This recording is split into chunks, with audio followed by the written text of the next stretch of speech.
Last week भी मेरा वो पाकिस्तान फेडरल शरीयत कोर्ट के हवाले से था।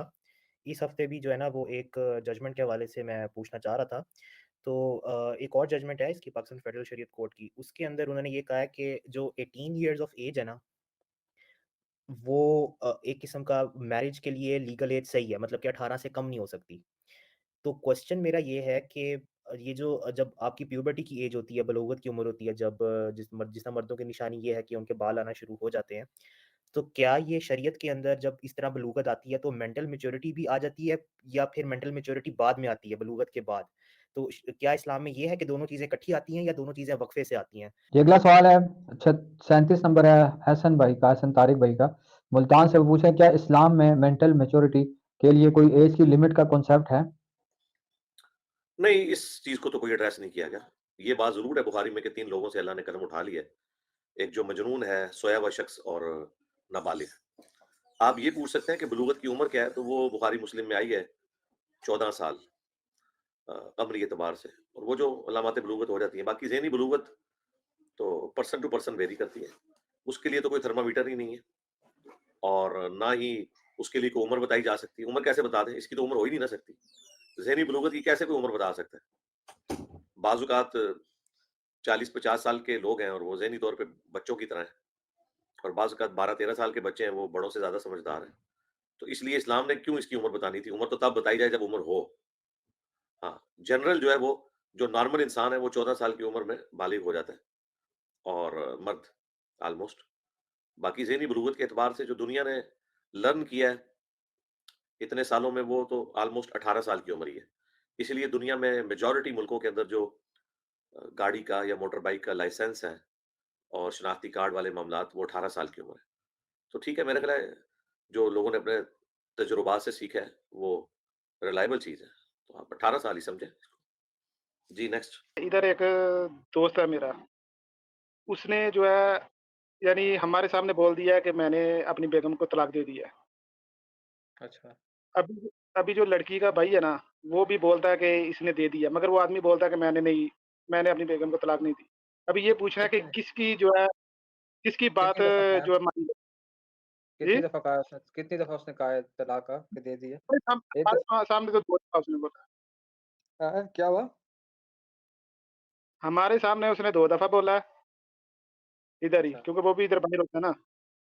हुँ, उसने जो है लड़की का भाई है उसको भी बताया, क्योंकि वो भी इधर होता है, उसको भी बताया। अच्छा।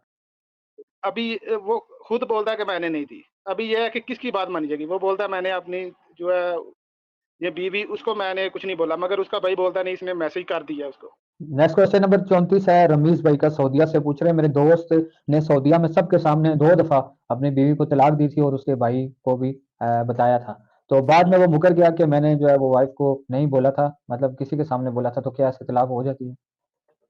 नहीं, वाइफ़ जो है वो सामने मौजूद थी या वाइफ़ को फ़ोन पे नहीं, कह रहा वाइफ था वो? पाकिस्तान में। नहीं, फ़ोन दोस्तों के पे सामने कहा था और उसके नहीं, वाइफ नहीं थी ना, वो कह रहे कि वो दोस्तों के सामने कहा था और उसके लड़की के भाई के सामने कहा था कि मैंने तुम्हारी बहन को तलाक दे दी है। 2 दफ़ा बोला था। तो बहन तो हाँ, पाकिस्तान में थी, 2 यानी दफ़ा उनकी 2 वाइफ। दफ़ा बोलने से तो हमेशा के लिए तलाक नहीं ना हो जाती। तो उससे कहें कि वो रुजू लाए और अगर रुजू नहीं लाता तो वो उसके साथ नहीं रह सकता और अगर 3 महीने से ज़्यादा गुज़र चुके हैं, फिर वो निकाह दोबारा होगा। उसके भाई को तो पता है ना, तो वो अपनी बहन को उसके हवाले ना करे, जब तक कि वो रुजू ना करे 3 महीने के अंदर या 3 महीने गुज़र जाएँ तो नया निकाह ना कर ले, क्योंकि 2 तलाक़ें हुई हैं ना। नेक्स्ट। बिलाल भाई, मेरा एक ये सवाल है कि जैसे हमारे यहाँ इंडिया में जो ये कॉलोनीज़ वगैरह बनती हैं या फिर कोई बिल्डिंग वगैरह बनती है, तो जिसमें बहुत से फ्लैट्स होते हैं। तो कभी-कभी तो ऐसा होता है कि जो ऑथराइज़्ड होती हैं वो कॉलोनीज़ और मेजॉरिटी जो 99% है, जैसे मैं बरेली में हूँ, तो यहाँ पर 2-3 कॉलोनीज़ को छोड़ के बाकी जितनी भी कॉलोनीज़ होती हैं, ये जो यहाँ का बरेली डेवलपमेंट अथॉरिटी है, ये इससे रिकॉग्नाइज़ नहीं होती हैं और इसकी ऑथराइज़ नहीं होती हैं। तो ये सारी कॉलोनियाँ ऑथराइज़ होती हैं, अनऑथराइज़ होती हैं और प्लस यहाँ बिल्डर ऐसा करते हैं कि जैसे कोई चक रोड है या कोई तालाब है, वो उसको पाट देते हैं और उसको फिर बेच देते हैं। अब ये जो खरीदने वाला है, जो लोग खरीद लेते हैं, तो ये तो गुनाह का काम है। तो अब ये जिन लोगों ने खरीद लिया ये प्लॉट वगैरह, तो अब ये इससे कैसे गुनाह से बचेंगे और इससे कैसे पेश आएँगे? नेक्स्ट क्वेश्चन नंबर 35 है तबरेज़ आलम भाई का। बरेलवी इंडिया से पूछ रहे हैं कि यहाँ बरेलवी सोसाइटीज़ नहीं, बनती हैं बरेली, वो बरेली, बरेली। बरेली, जी, जी। जी, जी। बरेली शरीफ। जी, जी, वो पूछ रहे हैं कि यहाँ सोसाइटी बनती हैं, कब्ज़े की ज़मीन पर बनती हैं और जो लोग प्लॉट खरीदते हैं, तो क्या वो गुनहगार होंगे? और अगर किसी ने खरीद लिया अनजाने में, तो कैसे बचें उससे? देखें, ये तो गवर्नमेंट की ज़िम्मेदारी है ना, जो गवर्नमेंट गलत काम कर रही है, गवर्नमेंट के इदारों का काम है कि इस तरह की चीज़ों को अवॉइड करें। और अगर गवर्नमेंट की नाक के तले सब कुछ हो रहा है, उनकी अप्रूवल से हो रहा है, तो ज़ाहिर है उसमें तो आप गुनहगार नहीं हैं।